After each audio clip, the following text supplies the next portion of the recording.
Hi everyone, welcome to my YouTube channel Kavi ki कलम।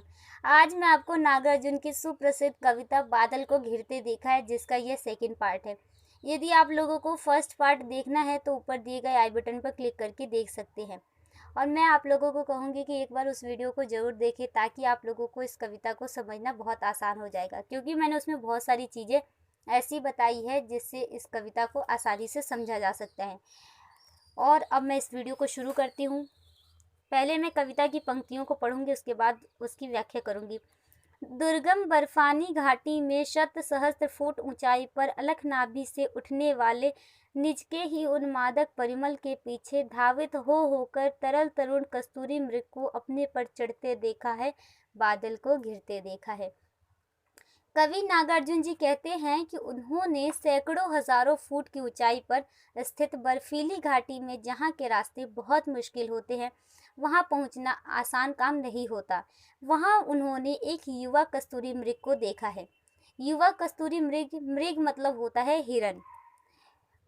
और वह हिरन अत्यंत नशीली खुशनुमा सुगंध को ढूंढ रहा है, और जब उस खुशबू का पता नहीं लग पाता है कि वह कहाँ से आ रहा है, तब वह हिरन अपने ऊपर खिंचकर गुस्सा करने लगता है, जबकि वह इस बात से अनजान है कि जिस सुगंध को वह पागलों की तरह चारों तरफ ढूंढ रहा है, वह सुगंध कहीं और से नहीं बल्कि वह उसके ही नाभि के भीतर से आ रही है।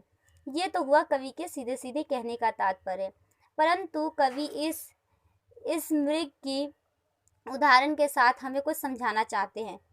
कवि अप्रत्यक्ष रूप से कहते हैं कि हम मनुष्य भी कुछ इस मृग की तरह ही हैं, जो अपनी प्रतिभा से अनजान होते हैं। हमें पता ही नहीं होता कि हमारे अंदर क्या क्या करने की प्रतिभाएं और क्षमताएं हैं, और हम बस यह कहकर बच जाते हैं कि हमारे पास तो कोई टैलेंट है ही नहीं, जबकि ये बिल्कुल सच नहीं है। हर व्यक्ति के पास कुछ न कुछ प्रतिभाएं छुपी होती ही है, बस हमें ज़रूरत है उन्हें ढूंढने की और उसे निखारने की।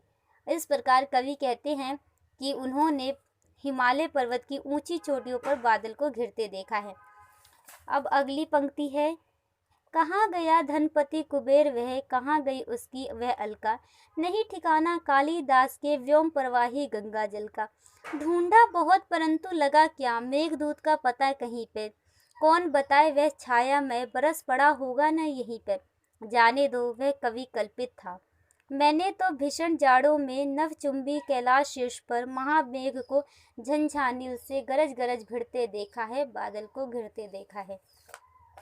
कवि आगे कहते हैं कि हिमालय का बर्फीला आंगन अत्यंत सुंदर है। इस आंगन को देखकर कवि सोचता है कि धन का स्वामी, जिसे कहा जाता है कुबेर को, वे यहीं कहीं रहते होंगे। उसकी वह अलका नगरी कहाँ गई, यानी उनकी जो अलका राज थी, उसका भी कहीं पता नहीं चल रहा, जिसे कालिदास ने अपनी रचना मेघदूत में वर्णन किया था। जिस गंगा नदी के जल का वर्णन किया था, उसका भी कोई ठिकाना नहीं है।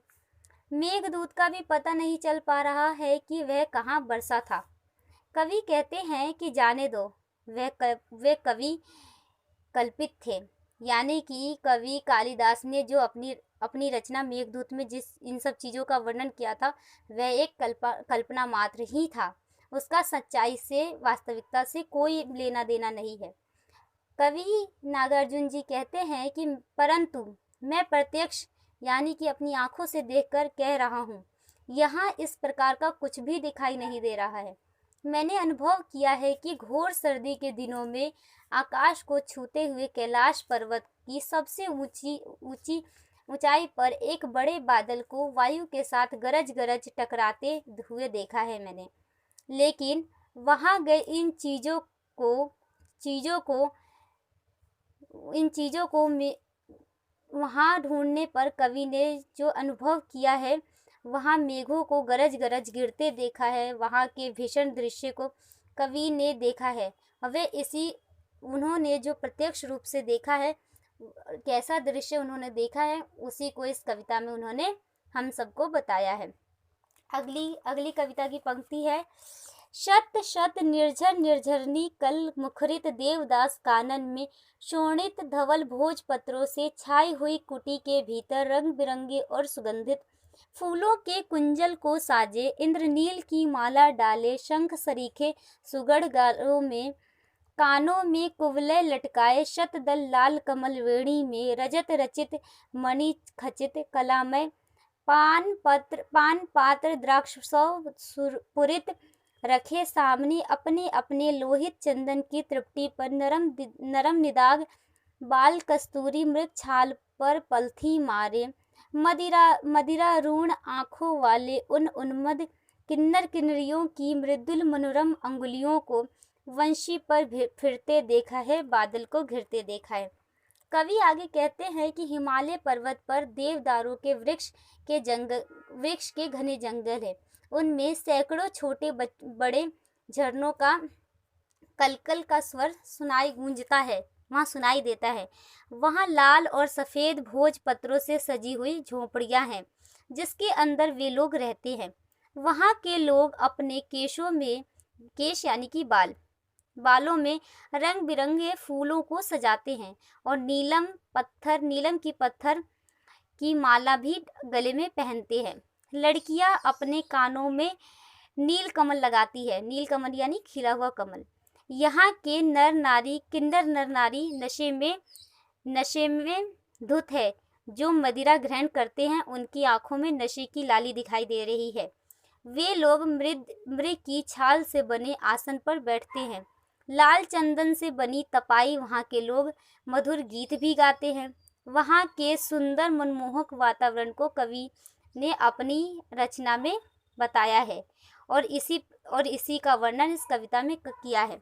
यदि आप लोगों को इस वीडियो को पसंद आया हो तो लाइक करें, कमेंट करें, शेयर करें और सब्सक्राइब करें मेरे चैनल को, और साथ ही बेल आइकन को प्रेस कर लें ताकि आपको मेरी अगली नई वीडियो का नोटिफिकेशन आपको मिलती रहे। और आपको कुछ भी पूछना हो, कुछ भी जानना हो किसी भी चीज़ से रिलेटेड हिंदी से, तो आप मुझे कमेंट कर सकते हैं, क्योंकि सवाल आपके होंगे पर जवाब और जिम्मेदारी मेरी होगी। और मेरे चैनल को प्लीज़, मेरी रिक्वेस्ट है आप लोगों से, एक बार सब्सक्राइब जरूर करें और लाइक भी करें ताकि